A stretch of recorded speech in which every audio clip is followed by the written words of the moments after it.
Voici une question qui mérite réflexion. Pourquoi les personnes narcissiques semblent-elles toujours s'en sortir, comme si les règles ne s'appliquaient pas à elles? D'une certaine manière, c'est presque comique, si ce n'était pas si frustrant. Je me souviens, quand j'étais enfant, je ne pouvais jamais rien faire de travers sans me faire prendre. J'étais un enfant anxieux, et je suis devenu un adulte anxieux. La moindre tentative de sortir du rang se soldait par un échec cuisant. Mais il y avait toujours ces autres enfants.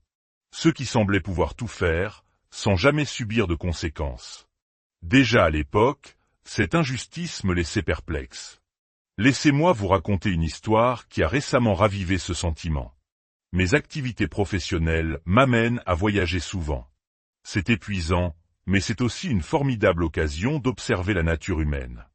Lors d'un de ces voyages, j'étais avec un groupe.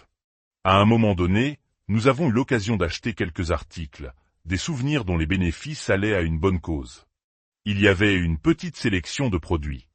Certains étaient vendus en lot, 2 € l'unité, ou 5 € les 3. Un autre article, plus conséquent, était affiché séparément au prix de 20 €. J'ai fait mes achats, j'ai payé le prix indiqué, heureux de contribuer à cette cause, et je me suis écarté. C'est alors qu'un homme du groupe s'est approché du stand. Sa richesse était aussi évidente que bruyante.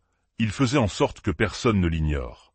Voitures de luxe, bijoux ostentatoires, un style de vie qu'il mettait constamment en scène.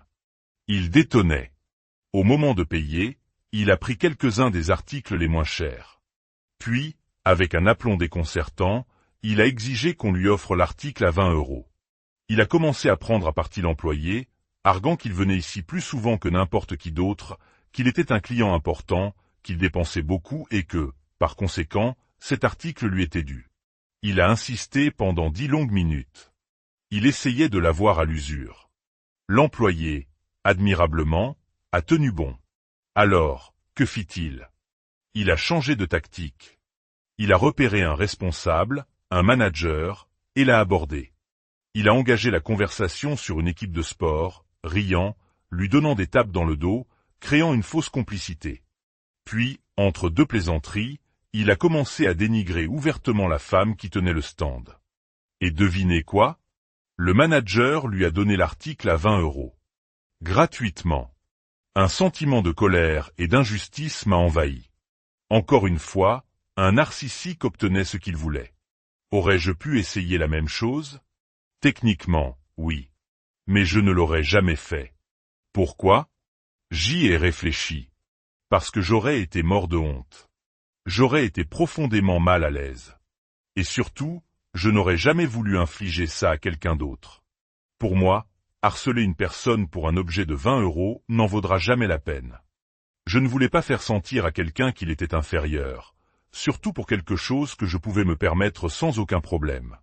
C'est là que réside toute la différence. Cet homme se fichait éperdument de ce que les autres pouvaient ressentir. Ni l'employé, ni les gens qui regardaient la scène, pas même sa propre femme. Son seul objectif était de gagner. Une fois l'objet obtenu, il l'a pratiquement jeté dans les mains de sa femme, dévalorisant complètement la chose pour laquelle il s'était battu avec tant d'acharnement. Et en faisant cela, il la dévalorisait elle, par la même occasion. C'était comme s'il avait fait un « love bombing » sur le produit, pour ensuite le rejeter une fois la conquête assurée. L'objet n'avait aucune importance. Ce qui comptait, c'était le pouvoir, la domination, la démonstration de son ego. Ce qui m'est resté de cette scène, c'est la pensée pour les personnes qui travaillaient à ce stand. Elles devaient se sentir épuisées, rabaissées, peut-être même humiliées. Ont-elles cédé parce qu'ils le méritaient? Bien sûr que non. L'employé a cédé parce que son patron le lui a ordonné. Et le patron a cédé pour une seule raison, pour qu'il parte. Pour avoir la paix. Et voilà la clé. Sans en avoir l'intention, ils ont renforcé son comportement.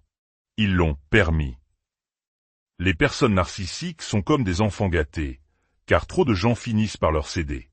Non pas par admiration, non pas parce qu'ils pensent qu'ils le méritent, et certainement pas parce qu'ils apprécient leur comportement.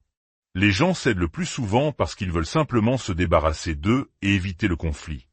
Nous cédons aux narcissiques pour que nos vies soient plus simples, plus fluides. Mais plus nous agissons ainsi, plus ces personnalités se sentent enhardies, plus elles repoussent les limites. Leur sentiment que tout leur est dû et leur mauvais comportement ne font que se multiplier. Dans ce cas précis, pourquoi le manager a-t-il flanché? Peut-être pour éviter un mal de tête. Après tout, l'objet ne coûtait probablement que quelques euros à produire. Mais le narcissique, lui, est reparti avec le sentiment d'avoir gagné. Et cela a récompensé son comportement. En psychologie, c'est une règle de base. Quelle est la meilleure façon de faire en sorte qu'un comportement se répète? Le récompenser. Les personnes narcissiques ont une relation paradoxale avec l'opinion des autres. En général, surtout les narcissiques grandioses, ils se soucient beaucoup de ce que les gens pensent d'eux. Mais leur besoin de gagner, leur caprice, l'emportent souvent, et ils se comportent alors de manière odieuse en public. Ils ne se soucient pas de l'opinion de ceux qu'ils considèrent comme inférieurs à eux. Un employé, un serveur, une personne dans un rôle de service. Pour eux, ce ne sont que des obstacles sur le chemin de ce qu'ils veulent. Et ils n'ont aucune honte à les intimider, à les contourner ou à les écraser pour obtenir ce qu'ils désirent, même si personne d'autre ne bénéficie d'un tel traitement. La plupart d'entre nous ressentiraient de la gêne, de la honte. Non. Ils n'en ont que faire. Alors ils insistent, encore et encore. Et bien souvent, ils obtiennent ce qu'ils veulent. La meilleure table au restaurant. La réduction la plus importante. Le traitement de faveur, le surclassement en avion, les meilleures places. Et chaque victoire vient gonfler leur ego démesuré. Regardez-moi. Je suis un négociateur hors pair. Je suis si malin. Je mérite ce traitement spécial. Certains d'entre vous pensent peut-être que c'est précisément la honte qui les empêcherait d'agir ainsi. Et c'est un point crucial. Nous savons que la honte est une dynamique fondamentale chez les narcissiques. Tout leur perfectionnisme, leur compétitivité, leur ambition, leur vantardise. Tout cela n'est qu'une immense forteresse construite pour contenir une honte profonde, une faille qu'ils ne veulent jamais exposer. Quand cette honte menace de faire surface, elle explose en colère, en rage, en chaos. Alors, ressentent-ils de la honte lorsqu'ils poussent les limites de cette façon? Pas vraiment, car leur sentiment de supériorité prend le dessus.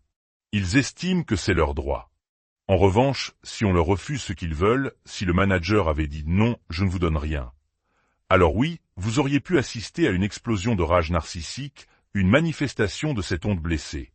Dans les relations personnelles, cette mentalité du « gagner à tout prix » est dévastatrice. Ils ne se soucient pas de blesser leur partenaire, leur enfant, leur ami. Ils rationalisent leur comportement. Leur seul but est de gagner la dispute. Et beaucoup d'entre nous, pris dans ces luttes de pouvoir, finissent par dire « c'est bon, tu as gagné. Fais ce que tu veux. » Juste pour que le conflit s'arrête. Mais ce n'est pas une vraie victoire. Nous avons cédé, non pas parce qu'ils étaient plus intelligents ou avaient de meilleurs arguments, mais parce que nous essayons de préserver notre propre santé mentale. Le narcissique, lui, ne le voit pas de cette façon. Pour lui, c'est une victoire de plus, qui renforce sa conviction d'être un débatteur exceptionnel ou un négociateur de génie. Voilà pourquoi ils obtiennent si souvent ce qu'ils veulent. C'est leur absence totale de honte. Leur manque de conscience de soi. Leur empathie quasi inexistante et leur mépris pour l'impact de leurs actions sur les autres. Et c'est parce que le reste d'entre nous, en particulier les personnes empathiques, cédons. Juste pour avoir la paix. Et c'est compréhensible. Qui a vraiment le temps et l'énergie pour ces batailles constantes? Mais il y a une contrepartie.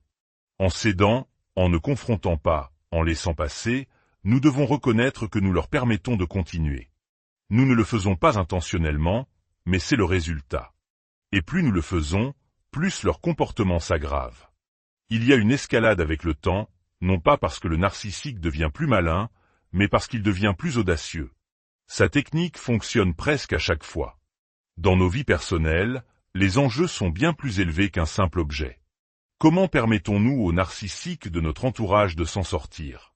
Évitons-nous le conflit juste pour que les choses se passent bien, pour ne pas épuiser notre énergie? Cédons-nous simplement parce que la bataille n'en vaut pas la peine?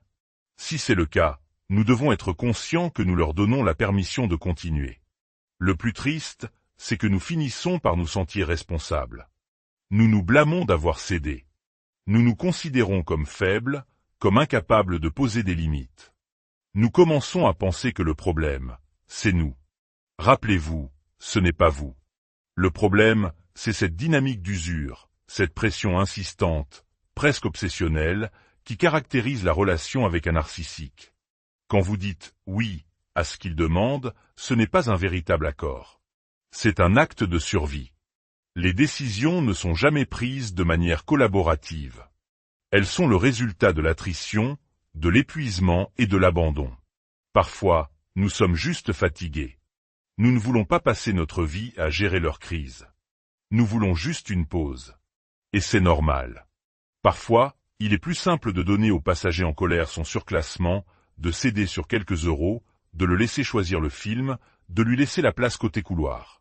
C'est notre épuisement, et non leur incroyable talent de négociation ou leur charme, qui est leur plus grande arme. Si cette analyse a résonné en vous, partagez-la. Vous pourriez aider quelqu'un à mettre des mots sur une situation difficile. Et pour continuer cette exploration ensemble, n'hésitez pas à vous abonner. Souvenez-vous, leur pouvoir ne vient pas de leur force, mais de l'usure qu'ils provoquent chez les autres. Notre épuisement, voilà comment les